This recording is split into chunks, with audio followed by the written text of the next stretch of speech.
Hello, and welcome to the Broadpeak.io series. In this episode, we present you how to generate an API token. Once logged in on the platform, click on the Account Settings button on the left, then select the API Keys tab. Click on Generate a new API key. Name your key, set an expiration date, and click on Create Key button.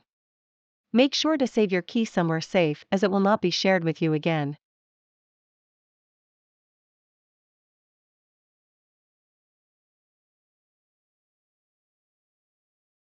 Be aware that you will get an error message if an API key with the same name already exists or if the maximum number of API keys has been reached.